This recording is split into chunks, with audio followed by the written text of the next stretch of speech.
శివుడెవరు అంటే నిత్యాయ అని పిలిచారు శంకరులు. నిత్యుడైనటువంటి వానికి నమస్కారం. నిత్యుడైన వాడు అంటే అనిత్యుడు కానివాడు. కాల సంబంధం ఉంటే నిత్యం అంటారు.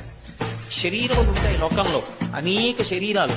ఆ శరీరాలు ఎప్పుడూ ఉన్నాయా అని అడిగారు అనుకోండి, అవి ఎప్పుడూ ఉన్న శరీరాలు కావు.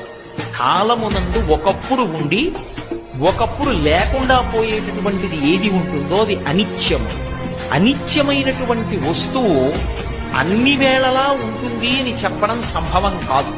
ఈ లోకంలో ఒక లక్షణం ఉంటుంది, ఎవరైనా సరే కొంతకాలమే ఉంటారు. ఇది ఎక్కడి నుంచి ఎక్కడి వరకు ఉంటుందంటే దేవతల దగ్గర నుంచి కూడా ఉంటుంది. అందుకే దేవతలకి త్రిదశులు అని పేరు. అంటే వాళ్ళు పుట్టినప్పుడు 25 ఏళ్ల వయస్సుతో పుడతారు. వాళ్ళు ఉన్నంతకాలం 25 ఏళ్ల వయస్సుతోటే ఉంటారు. వాళ్ళ శరీరం పడి